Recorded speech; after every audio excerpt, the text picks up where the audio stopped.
The transformation of galactic civilization began immediately after the Emergency Council session ended. Within hours, the first formal surrender requests started arriving at human diplomatic facilities throughout known space. The Zephyrian Empire, despite their pride and 3 millennia of military dominance, became the first major power to officially request peace negotiations under human terms. War. Crystal Prime. Nalthis arrived at Earth's orbital station aboard a ship whose crystalline hull had been deliberately dimmed to show respect and submission. She brought with her the complete technical specifications for every Zephyrian weapon system, along with detailed intelligence about their military installations and defensive capabilities. The Empire that had once dismissed human suggestions as naive idealism was now desperate to demonstrate their value as cooperative allies. Admiral Morrison received her in the same modest office where he had spent decades preparing reports that were politely ignored by galactic powers. The irony wasn't lost on either of them, as Nalthis formally acknowledged human military supremacy and requested guidance on how her empire could contribute to galactic stability under the new order. "We offer our molecular manipulation technology for peaceful applications," she said, her crystalline form dim with humility. "Our artistic sensibilities could be applied to creating beautiful monuments to human achievement. Our mining expertise could extract resources from worlds that humans wish to develop." Admiral Morrison listened politely to her offers, taking notes on the same datapad he had used during council sessions where her species had openly mocked human capabilities. When she finished speaking, he presented terms that were surprisingly generous, considering humanity's overwhelming advantage. The Zephyrians would maintain control of their core worlds and existing colonies, but their military would be integrated into a human-led defense network. Their advanced technology would be shared freely with human research teams, while human innovations would be made available to Zephyrian scientists under appropriate supervision. Most importantly, all Zephyrian military actions would require approval from human command authorities. Similar negotiations took place throughout the galaxy as other empires rushed to avoid the fate that had befallen the Korthak hegemony. The Veil Collective emerged from their energy dimensions to offer their services as interdimensional scouts and communication specialists. Smaller species that had been caught between major powers suddenly found themselves with powerful human protection in exchange for modest contributions to the new galactic order. Even the surviving Korthak leadership eventually approached human authorities with requests for mercy. General Thekmore, his military career destroyed by a single disastrous decision, personally traveled to Earth to offer his species services as security specialists and heavy labor contractors. The empire that had built its reputation on military conquest was reduced to begging for permission to exist under human oversight. Dr. Rodriguez found herself appointed as the head of a new galactic research council, where alien scientists contributed their knowledge to human-led projects. The advanced laboratories that had been hidden throughout the solar system were expanded into massive research complexes where the galaxy's brightest minds worked together under human direction. The combination of human strategic thinking with alien scientific knowledge produced innovations that seemed like magic even to species that had mastered faster-than-light travel. Zephyrian molecular manipulation was combined with human nanomachine technology to create matter compilers that could build anything from basic atomic components. Veil collective dimensional manipulation was integrated with human quantum disruptors to create transportation networks that moved instantly between distant points in space.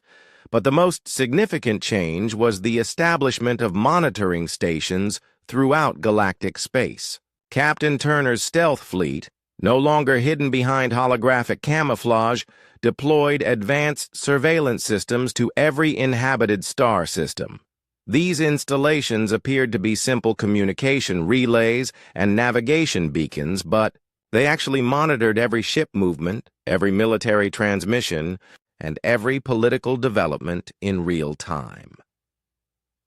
The peacekeeping network ensured that no empire could threaten galactic stability without humanity knowing immediately. Any attempt to develop weapons or build military forces beyond approved levels was detected and countered before it could become dangerous. The galaxy enjoyed unprecedented peace, but it was a peace maintained by constant surveillance and the ever-present threat of human intervention. Admiral Morrison established new protocols that prioritized cooperation and mutual benefit over territorial expansion and military competition.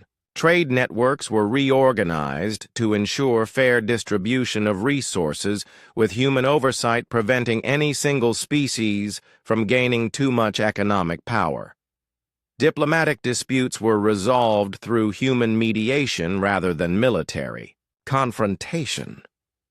These weren't suggestions or recommendations. They were requirements backed by humanity's demonstrated ability to eliminate any empire that refused compliance. The galaxy's new government was ostensibly democratic and cooperative, but everyone understood that humans held ultimate authority and could enforce their decisions through overwhelming technological superiority. Colonel Mitchell's nanomachine networks became the foundation for a new galactic infrastructure that connected every inhabited world through instantaneous communication and transportation systems. The microscopic devices that had once turned Korthak equipment against itself now served peaceful purposes, maintaining automated systems that ensured efficient resource distribution and rapid response to any crisis. The technology that had seemed impossible during the Korthak attack became routine parts of daily life throughout the galaxy. Gravity manipulation was used for construction projects and transportation systems. Quantum disruptors were adapted for mining operations and manufacturing processes. Even the terrifying planet crackers found peaceful applications in terraforming. Projects that could modify world atmospheres and geological structures with surgical precision. But humanity's greatest achievement was convincing the galaxy that this new order was beneficial for everyone. The constant warfare and territorial disputes that had characterized galactic politics for millennia simply ceased to exist under human oversight. Trade flourished, scientific advancement accelerated, and conflicts were resolved through negotiation, rather than violence. Species that had spent centuries fighting over resources and territory discovered that cooperation was far more profitable than conquest. The Zephyrians found that their artistic sensibilities were appreciated throughout the galaxy when they weren't being used to create weapons. The Korthak discovered that their strength and endurance made them excellent partners for construction and exploration projects when they weren't focused on military conquest. The system worked so well that most citizens forgot how terrifying the transition had been. New generations grew up in a galaxy where human authority was simply accepted as natural and beneficial. The monitoring stations became part of the background infrastructure that everyone relied on, but nobody questioned. 6 months after the Korthak attack on New Sacramento, a new species made contact with the Galactic Council. The Nexari arrived from beyond the galactic rim with impressive technology and threatening demands, expecting to intimidate the primitive civilizations they had observed from a distance. Their ships were larger than anything in the existing galactic fleet. Their weapons could manipulate space-time itself, and their attitude suggested they viewed other species as potential slaves or resources. Admiral Morrison welcomed them to the galaxy with the same calm courtesy he had always shown to visiting dignitaries. He listened politely to their demands for tribute and territorial concessions, taking notes on his familiar datapad while the Nexari representatives explained how their superior technology gave them the right to rule over lesser species. When they finished speaking, Admiral Morrison smiled slightly and authorized a demonstration that lasted exactly 37 seconds. The Nexari flagship found itself turned inside out by gravity manipulation weapons, while their escort vessels were phased partially out of reality by quantum disruptors. Their space-time manipulation technology was countered by human systems that operated on principles the newcomers had never encountered. The surviving Nexari representatives were offered the same generous terms that had been extended to other species: cooperation and integration into the galactic community under human oversight, with full access to the benefits of civilization in exchange for following established protocols for peaceful coexistence. They accepted immediately. Colonel Mitchell began updating human military protocols to account for Nexari technology and tactical patterns, adding another entry to the comprehensive database of potential threats that humanity maintained against future challenges. The galaxy had learned that no matter how advanced or aggressive a new species might be, humans had already prepared countermeasures and were ready to demonstrate them at a moment's notice. The new galactic order was more stable and prosperous than anything in recorded history, but it rested on a foundation that everyone understood. News of the Korthak hegemony's complete military collapse traveled through galactic communication networks faster than the human weapons that had caused it. Within 72 hours, an invasion force that had numbered over 300 ships had been reduced to a handful of survivors begging for permission to leave human space. The impossible speed and efficiency of humanity's response sent shock waves through every major empire. War Crystal Prime. Nalthis of the Zephyrian Empire stood in her crystalline command chamber, analyzing combat data that shouldn't have been possible. Her species had perfected warfare as an art form over 3 millennia, creating weapons of devastating beauty that could carve through enemy fleets while leaving geometric patterns in space. They considered themselves the galaxy's premier military aesthetic, combining deadly efficiency with artistic perfection. The human weapons violated every principle of beautiful warfare. They were crude, practical, and focused entirely on effectiveness rather than elegance. Worse yet, they worked better than anything the Zephyrians had ever developed. Their gravity manipulation technology could twist Zephyrian crystal formations into useless fragments, while their quantum disruptors could phase crystalline structures partially out of reality, where they became neither functional nor aesthetically pleasing. Nalthis ordered immediate military preparations throughout Zephyrian space. Every ship was recalled to defensive positions around core worlds, and their most advanced weapons were activated for the first time in centuries. The empire that had dominated galactic warfare through superior technology and artistic vision was preparing for a conflict they might not be able to win. The Veil Collective's response was even more dramatic. These energy beings had transcended physical form so completely that they rarely concerned themselves with events in normal space. Their wars were fought in dimensions that most species couldn't perceive, using weapons that manipulated reality itself at fundamental levels. But human technology somehow affected non-corporeal beings, which should have been impossible. The quantum disruptors that had devastated Korthak ships also worked against energy-based life forms, trapping portions of Veil Collective entities between dimensions where they experienced something analogous to pain. For beings who had considered themselves beyond physical threat, this was more terrifying than any conventional weapon. The collective immediately retreated to their energy dimensions and began emergency consultations about how to respond to an enemy whose weapons violated the basic laws of physics as they understood them. Some faction argued for immediate preemptive strikes against human space before these impossible weapons could be used against them. Others suggested complete withdrawal from normal space until they could develop countermeasures. An emergency session of the Galactic Council was convened within hours of the Korthak defeat. Representatives arrived in a state of barely controlled panic as they tried to understand how the galaxy's weakest military power had suddenly become its strongest. The chamber that had recently dismissed human suggestions as naive idealism was now hanging on every word from Admiral Morrison. "We want to make our position clear," Admiral Morrison said in his usual calm voice.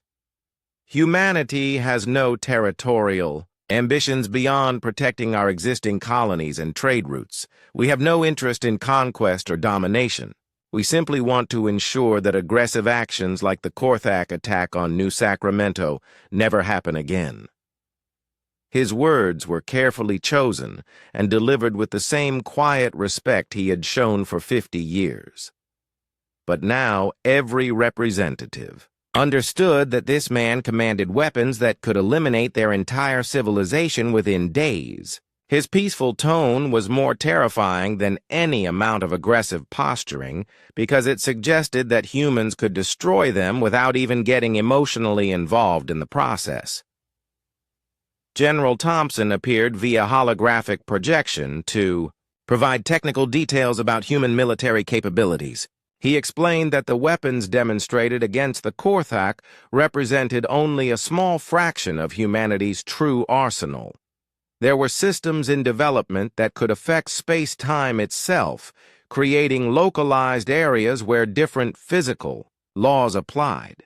Others could manipulate probability, making enemy weapons statistically certain to malfunction while ensuring human equipment performed beyond normal specifications. "Our nanomachine technology is now distributed throughout galactic space," Thompson continued matter-of-factly. "Every major trade route, every communication network, and every transportation hub contains self-replicating systems that can be activated if necessary. We could shut down galactic civilization tomorrow if we chose to do so, but we prefer cooperation to conquest." Dr. Rodriguez provided additional details about human research capabilities that made the assembled representatives even more uncomfortable.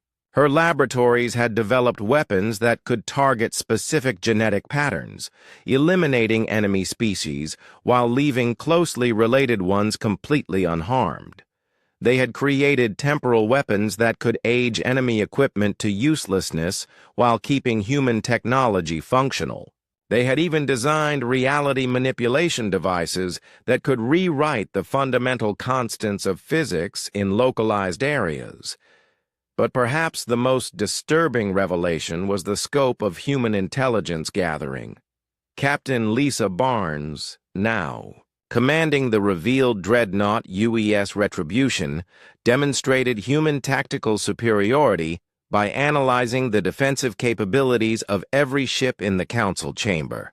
Within minutes, she had identified specific vulnerabilities in Zephyrian crystal matrix shields, found weaknesses in Veil collective dimensional phasing technology, and mapped the optimal attack vectors for destroying every vessel present.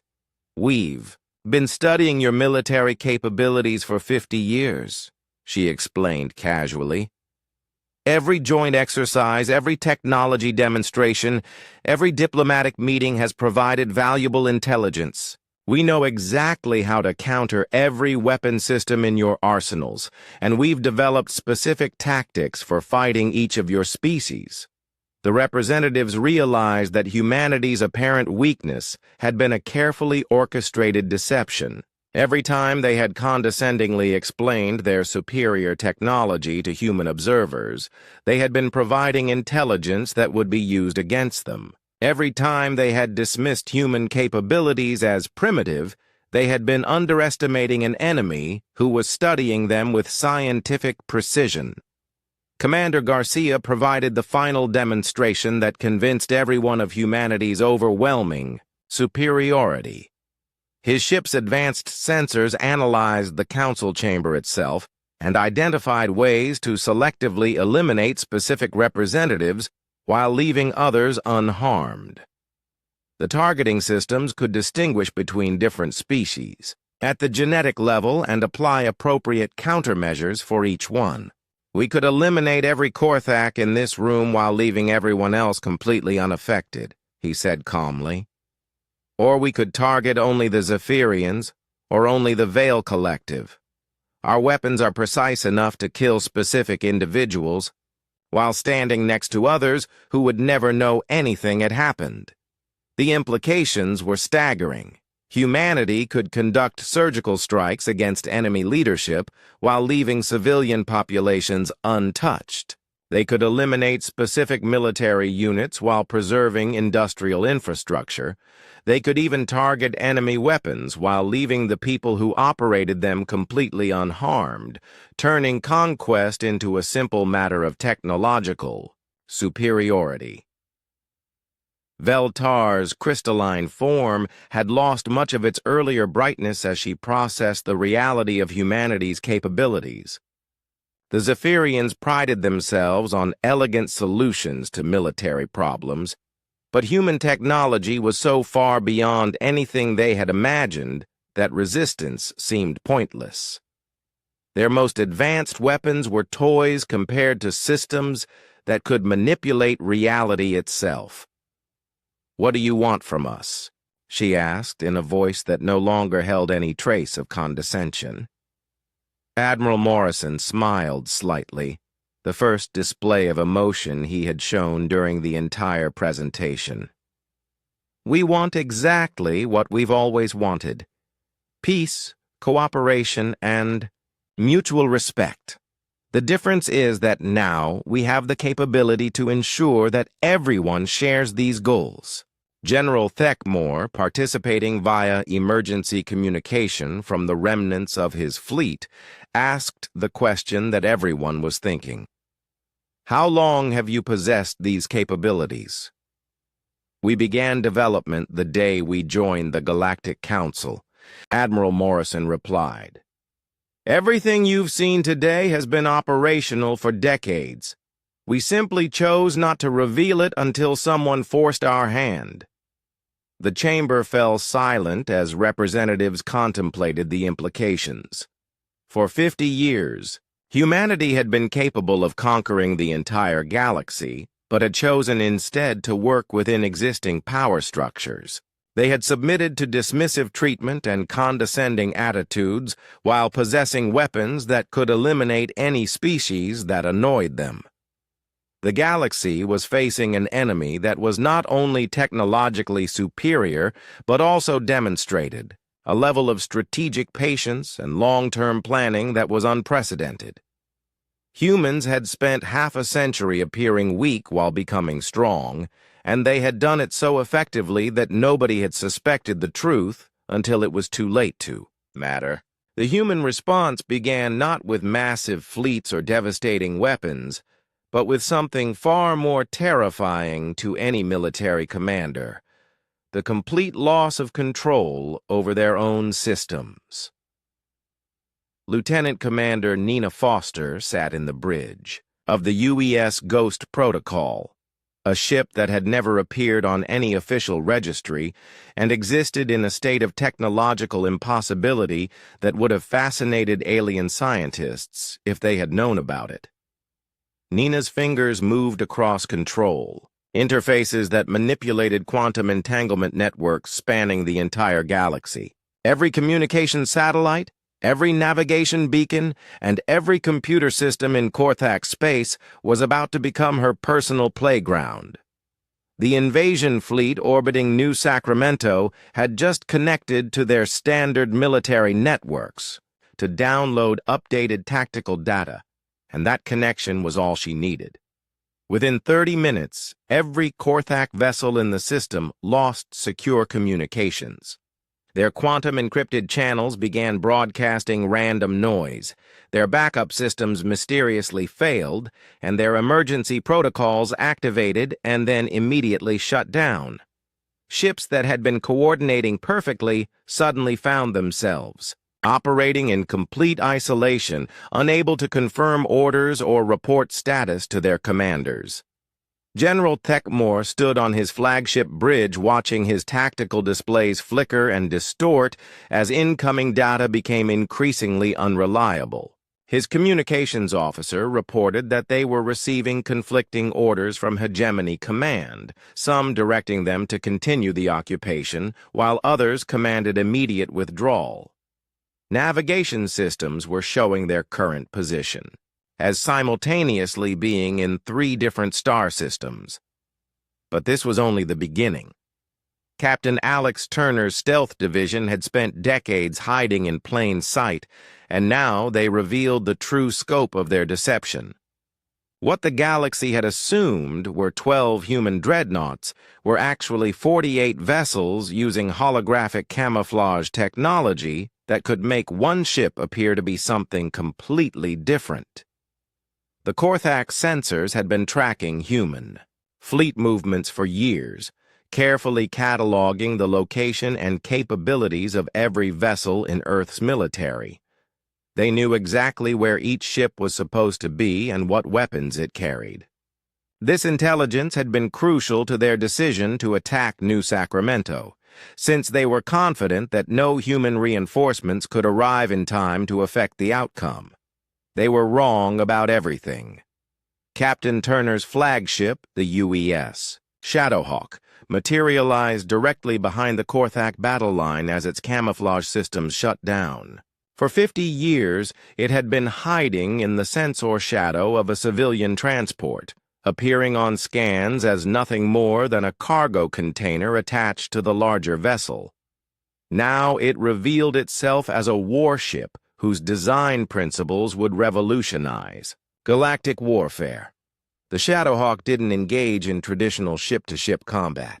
Instead, it deployed gravity manipulation weapons that Dr. Amy Rodriguez had developed in her secret laboratories.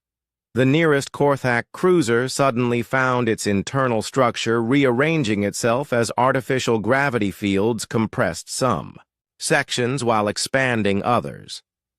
The ship's hull twisted into impossible shapes as its own structural integrity was turned against it. The crew inside experienced something far worse than death. The gravity fields were precisely calibrated to keep them alive while their bodies experienced forces that should have been instantly fatal. They remained conscious and aware as their ship was literally turned inside out, creating a psychological weapon that was more effective than any conventional explosive. More human ships appeared throughout the system as their holographic disguises failed. Each vessel carried weapons that violated every principle of civilized warfare. Quantum disruptors phased enemy ships partially out of reality, leaving them trapped between dimensions where they could see their fellow vessels but never reach them. Temporal displacement fields aged enemy crews to death in seconds, while leaving their ships perfectly intact for human examination. General Techmore watched his invasion fleet being systematically destroyed by weapons that shouldn't have been possible. His tactical officers couldn't even classify what they were facing because human technology operated on principles that Korthak science had never encountered. Ships simply vanished or twisted into geometric impossibilities or aged centuries, in moments while time moved normally everywhere else. The most horrifying revelation came when Colonel Ryan Mitchell's true purpose was revealed. The Mars facility hadn't been refurbishing old human vessels at all. For 50 years, it had been mass-producing self-replicating combat drones that were smaller than atoms, but capable of exponential reproduction when activated. Millions of these microscopic machines had been secretly distributed throughout galactic space during routine trade and diplomatic missions. Now they activated simultaneously across Korthak territory. Enemy shipyards began building human vessels instead of Korthak ones as their manufacturing systems were reprogrammed at the molecular level. Weapons factories started producing ammunition that would explode when fired by Korthak weapons, but function perfectly in human hands. Even food production facilities were converted to create supplies that would nourish human troops while being toxic to Korthak physiology. The nanomachines spread through Korthak space like a technological plague, turning their own infrastructure against them. Communication networks began broadcasting human propaganda. Transportation systems rerouted all traffic toward human-controlled zones. Even personal equipment started malfunctioning in ways that favored human tactical advantages. But the ultimate demonstration of human capabilities came when Commander Paul Garcia activated systems that had been theoretical until this moment. His ship, the UESN game, carried what human military planners called planet crackers, weapons so devastating that their existence had been known only to a handful of senior officers. These weren't conventional planet-killing weapons that simply destroyed worlds through massive explosive force. They were far more sophisticated and terrifying. Planet crackers could selectively target specific elements within a planetary structure, breaking apart only the materials that supported enemy life while leaving everything else untouched. Commander Garcia demonstrated this capability on a Korthak military outpost in the system's outer asteroid belt. The weapon beam struck the asteroid and seemed to have no effect for several seconds. Then the rock began to come apart as every iron atom in its structure lost cohesion. The Korthak base facilities, which were made primarily of iron alloys, simply dissolved into component particles while the surrounding stone remained perfectly intact. The implications were clear to every military commander watching the demonstration. Human weapons could target the specific elements that made up enemy biology, turning their own bodies against them while leaving human-compatible materials completely unaffected. A planet cracker could kill every Korthak on a world while leaving human colonists perfectly safe, or it could eliminate all oxygen from an atmosphere while preserving other gases that humans could breathe with proper equipment. General Thekmore found himself commanding the remnants of an invasion fleet that was being systematically dissected by an enemy he had completely underestimated. His ships were dying in ways that violated everything he knew about warfare. His supply lines had been turned against him, and his own weapons were becoming useless as nanomachines reprogrammed them at the molecular level. But perhaps the most terrifying realization was that the humans were being careful not to kill unnecessarily. They could have eliminated every Korthak in the system within minutes, but instead, they were demonstrating their capabilities while keeping casualties to a minimum. This wasn't mindless violence or revenge for the attack on New Sacramento. This was a calculated display of power designed to send a message to the entire galaxy. The message was simple and clear. Humanity had been pretending to be weak while developing weapons that could destroy any enemy completely and efficiently. They had studied galactic civilization for 50 years, learning every weakness and preparing countermeasures for every possible threat. The primitive species that other empires had dismissed as harmless was actually the most dangerous military force the galaxy had ever seen. Admiral Morrison's calm voice reached General Thekmore through communication channels that somehow still functioned despite the complete collapse of Korthak military networks. The human admiral was offering terms for surrender that were remarkably generous considering the circumstances. The Korthak invasion force would be allowed to withdraw from human space with minimal losses if they agreed to certain conditions regarding future behavior. As Thekmor considered his options, reports were coming in from across the galaxy about similar demonstrations of human military capability. Every major empire was suddenly realizing that their assumptions about human weakness had been completely wrong, and that they were facing an enemy whose true capabilities exceeded their worst nightmares. General Thekmor studied the tactical display showing the human agricultural colony of New Sacramento floating peacefully in the outer rim sectors. The small world produced food for several neighboring systems and maintained only minimal defensive installations. Intelligence reports indicated fewer than 2 million human colonists living in scattered farming communities across the planet's 3 main continents, perfect for what the Korthak had in mind. The hegemony's recent territorial expansions had been met with surprisingly little resistance from other galactic powers. The Zephyrians were too focused on their artistic pursuits to care about distant farming worlds, and the Veil Collective considered physical territory beneath their concern. Humanity had lodged formal protests through proper diplomatic channels, but shown no signs of military response to Korthak aggression. Thekmor had been planning this operation for months as a test of human resolve. His species respected only strength, and 50 years of observation had convinced him that humans possessed none worth mentioning. Their primitive weapons and outdated ships made them ideal targets for demonstrating Korthak's superiority to the rest of the galaxy. The attack began precisely at dawn on New Sacramento's largest continent. 15 Korthak battlecruisers dropped out of hyperspace and immediately began plasma bombardment of the colony's communication arrays and transportation hubs. The familiar blue-white energy beams carved through defensive shields like they were made of paper, reducing military installations to molten craters within minutes. Captain Steve Parker commanded the colony's defense from his headquarters deep underground.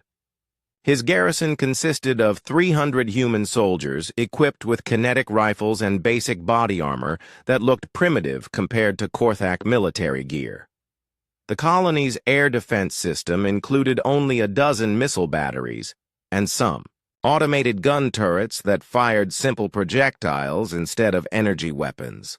As expected, the human defenders fell back after the initial bombardment. Their few aircraft were shot down quickly by Korthak fighters, and their ground vehicles retreated toward the civilian population centers. Parker's forces appeared to be in complete disarray, with broken communication and no coordinated defense. Strategy. General Thekmor watched the battle unfold from his flagship with satisfaction. Everything was proceeding exactly as predicted. Human resistance was token at best, their weapons were ineffective against Korthak armor, and their tactical responses were clumsy and desperate.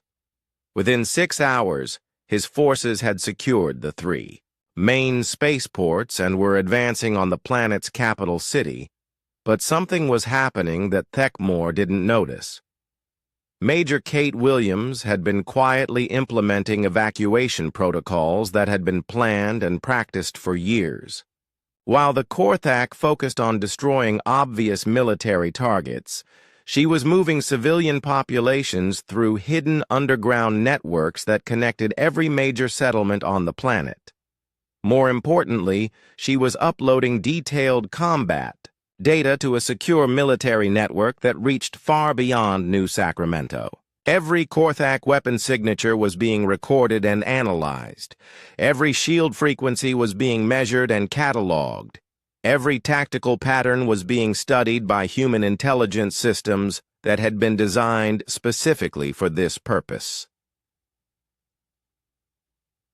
Korthak invasion force followed standard procedures that had worked successfully on dozens of other worlds. They established orbital control to prevent any outside interference, then began systematic ground operations to secure strategic locations.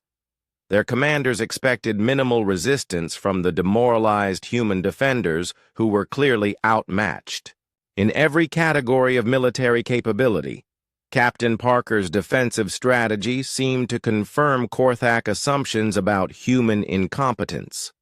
His forces retreated whenever faced with superior firepower, abandoned positions that could have been defended, and failed to coordinate effective counterattacks. Korthak officers began discussing how quickly they could move on to their next target once this pathetic resistance was eliminated. The humans' few space vessels performed exactly as expected. 3 patrol ships engaged the Korthak fleet in what could barely be called a battle. Their primitive missiles were easily intercepted by defensive systems. Their kinetic weapons couldn't penetrate advanced armor plating, and their maneuvering was so predictable that Korthak gunners treated the engagement as target practice. Within 18 hours, the UES Defender had been crippled and forced to retreat. The UES Guardian had suffered critical damage and was limping toward the outer system. The UES Protector had been destroyed outright when its reactor overloaded after taking multiple plasma hits. The Korthak fleet reported complete space superiority, with minimal damage to their own forces. On the ground, human resistance was collapsing according to schedule. Major Williams conducted what appeared to be a desperate fighting withdrawal toward the planet's northern wilderness, leaving behind equipment and supplies in her haste to escape Korthak pursuit. Her communications were intercepted and decoded, easily, revealing plans for a last stand in the mountains that would obviously fail against superior Korthak ground forces. General Thekmore allowed himself a moment of satisfaction as he prepared his victory report for Hegemony High Command. The human military had proven even weaker than expected. Their technology was laughably primitive, and their tactical skills were non-existent. This demonstration would show the entire galaxy that humanity was nothing more than a convenient source of manual labor and basic manufacturing, but Admiral Morrison was receiving very different reports back on Earth. The secure military network was processing terabytes of combat data that would revolutionize human understanding of Korthak capabilities. Every plasma weapon had been analyzed down to the molecular level. Every defensive shield had been probed and mapped. Every communication protocol had been intercepted and decoded. More importantly, the apparent human defeat was providing perfect cover for the next phase of operations.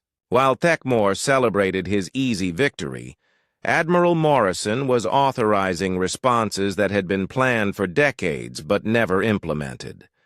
Orders went out to military commanders who had been waiting 50 years for this moment. The Galactic Council was hastily convened to address the crisis. Representatives expressed shock and concern about the unprovoked Korthak attack on a peaceful agricultural world. The Zephyrians called for artistic resolution of the conflict through formal combat between designated champions. The Veil Collective suggested moving the entire dispute to a parallel dimension where it wouldn't disturb normal space. Admiral Morrison sat quietly through the emergency session as other species debated appropriate responses to Korthak aggression. When asked for humanity's position, he stood and delivered a statement that would change galactic history forever. Humanity formally withdraws from the Warfare Limitation Accords, he said in his usual calm voice. We will respond to this unprovoked aggression with our full military capability. The chamber fell silent for a moment before erupting in confused discussion.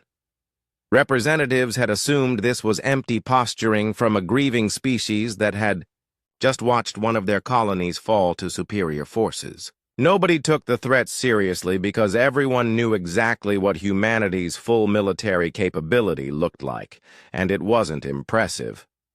Veltar's crystalline form chimed with what sounded like sympathy. Admiral Morrison, We understand your emotional response to this tragedy, but humanity should consider diplomatic solutions rather than military action that will only result in greater losses. General Thekmore's voice rumbled with barely concealed amusement. Perhaps humans should focus on evacuating their remaining colonies before making threats they cannot fulfill. The hegemony has no desire to inflict unnecessary casualties on such a primitive species. Admiral Morrison nodded politely and returned to his seat. He made another note on his datapad while the council continued debating sanctions and diplomatic pressure that everyone knew would be meaningless. Back on Earth, General Brett Thompson was beginning to issue orders that hadn't been used in 50 years. Across human space, ships that had been listed as decommissioned or under maintenance suddenly came online. Personnel who had been working in civilian jobs received activation codes that brought them back to active military duty. Research facilities that appeared on no official records began their final preparations for deployment. The galaxy was about to learn why humanity had spent 5 decades building what appeared to be a modest defense fleet while actually creating something far more dangerous. The Korthak had just provided the perfect justification for revealing capabilities that would reshape the balance of power forever. Admiral Jake Morrison sat quietly in his chair as the massive holographic display showed the current state of galactic politics. The Galactic Council chamber stretched out before him like a vast amphitheater with representatives from dozens of species arranged in perfect circles around the central speaking platform. The air hummed with translation devices working overtime to convert the countless alien languages into something everyone could understand. To his left sat the crystalline form of Veltar, the Zephyrian military commander whose body caught and reflected the chamber's lights in dazzling patterns. The Zephyrians had controlled the Eastern Spiral Arm for over 3,000 years, and their technology could manipulate matter at the molecular level. Veltar's species viewed warfare as an art form, creating beautiful weapons that could slice through starship hulls while leaving perfect geometric patterns in the metal. On the opposite side of the chamber, General Thekmore of the Korthak hegemony shifted his massive reptilian bulk as he studied tactical displays. The Korthak had built their empire through pure military might, using plasma weapons and brutal ground tactics to conquer world after world. Their ships looked like flying fortresses, bristling with enough firepower to crack a planet's crust. Thekmore himself stood nearly 3 meters tall, covered in natural armor plating that could deflect most conventional weapons. The Veil Collective's representative appeared as a shifting cloud of energy that occasionally took on a roughly humanoid shape. Their species had transcended physical form centuries ago and fought their wars in dimensions that most other races couldn't even perceive. They could phase in and out of reality at will, making their fleets nearly impossible to target with conventional weapons. Admiral Morrison looked perfectly ordinary compared to these galactic powers. He wore a simple blue uniform with minimal decorations and carried no visible weapons. His gray hair and weathered face made him look more like a grandfather than a military commander. When he spoke during council sessions, his voice was quiet and respectful. Other representatives often forgot he was even there. This was exactly what humanity wanted. The current debate centered around territorial disputes in the Outer Rim sectors. Several minor species had been fighting over mining rights to rare crystal, formations that powered most galactic technology. The Zephyrians wanted to impose their typical solution of artistic warfare, where the most beautiful battle would determine the winner. The Korthak suggested a more direct approach involving orbital bombardment. The Veil Collective proposed moving the entire conflict to a parallel dimension where it wouldn't disturb normal space. Admiral Morrison raised his hand slightly. The Council's attention turned to him with the kind of polite interest usually reserved for a child trying to join an adult conversation. "Perhaps we could establish a joint mining operation," he said in his calm voice. "Each species could contribute their unique capabilities while sharing the resources equally. The Zephyrians could provide molecular refinement technology, the Korthak could handle heavy excavation, and the Veil Collective could transport materials through dimensional shortcuts." Veltar's crystalline form chimed softly, which the translation devices rendered as laughter. How charmingly naive. Humans always think everyone can simply cooperate. Your species has been in space for barely 50 years and still believes in such simple solutions. General Thekmore's deep voice rumbled through the chamber. "The humans suggest we share resources with weaker species. This shows why Earth remains a minor power. Strength determines ownership, not cooperation." The Veil Collective's energy form pulsed in agreement. "Humans lack understanding of galactic realities. Their linear thinking cannot comprehend the complexities of multidimensional politics." Admiral Morrison nodded politely and made a note on his data pad. He had heard similar comments thousands of times over the past 5 decades. The galaxy's major powers viewed humanity as useful allies for basic tasks, but too primitive for real military or political influence. They appreciated human engineering skills and willingness to do unglamorous work, but nobody took Earth's military seriously. This attitude extended to every level of galactic society. When Captain Lisa Barnes docked her patrol ship UES Horizon at major space stations, alien crews pointed and whispered about the metal coffin. Her vessel used chemical rockets for propulsion and kinetic weapons for defense, technology that most species had abandoned centuries ago. Other captains openly wondered how humans managed to travel between stars with such primitive equipment. Lisa had grown used to the condescending looks and barely polite conversation from alien officers. During joint training exercises, her ship was always assigned to rearguard positions or supply runs. Nobody wanted the slow, clumsy human vessel in their battle formations. The fact that the UES Horizon had never lost a training engagement was dismissed as luck or the result of facing opponents who were holding back to avoid hurting human feelings. Back on Mars, Colonel Ryan Mitchell supervised what appeared to be a routine equipment maintenance facility.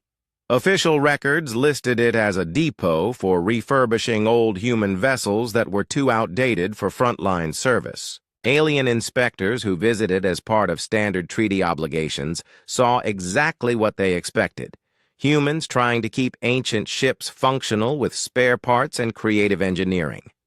The reality was Project Blackout, a classified program that had been running continuously since humanity joined the Galactic Council. Every ship that entered the Mars facility underwent modifications that would revolutionize galactic warfare.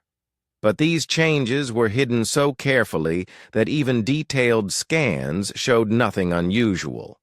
The aliens saw what they wanted to see: a struggling species trying to maintain military relevance with obsolete technology. Dr. Amy Rodriguez worked in laboratories that officially didn't exist, scattered throughout the outer system on asteroids and small moons that appeared on no navigation charts. Her research teams had been developing weapons and defensive systems that violated every principle of the Warfare Limitation Accords. But since humanity had never fully ratified those accords, technically they weren't breaking any laws. The warfare. Limitation Accords represented the galaxy's attempt to prevent total war from destroying habitable worlds. Every major species had agreed to restrict their military capabilities to preserve the delicate balance of power that kept civilization stable. Weapons of mass destruction were banned, along with anything that could permanently damage a planet's ecosystem. Military engagements were limited to conventional space battles with specific rules about targeting civilian populations. Humanity had signed the accords with several unusual reservations that nobody bothered to examine closely. The alien powers assumed that a species with such primitive technology couldn't pose any real threat regardless of what legal loopholes they might create. Besides, keeping humans happy meant maintaining access to their excellent manufacturing capabilities and willingness to handle dangerous missions that other species preferred to avoid. Admiral Morrison finished his notes and prepared to return to Earth. Another council session had ended with humanity's suggestions being politely ignored while the major powers made decisions that would affect billions of lives. As always, he thanked the other representatives for their wisdom and expressed humanity's continued commitment to galactic peace and cooperation. None of them suspected that every word spoken in the council chamber was being analyzed by human intelligence systems. Every technical specification shared during joint exercises was being studied and cataloged. Every alien weakness discovered during peaceful cooperation was being carefully documented. Humanity had spent 50 years appearing weak while becoming strong, learning their enemies' capabilities while hiding their own, and preparing for conflicts that the galaxy's civilized species couldn't imagine. The moment was coming when all that preparation would matter, and the galaxy would discover what humans were really capable of when they stopped pretending to be harmless.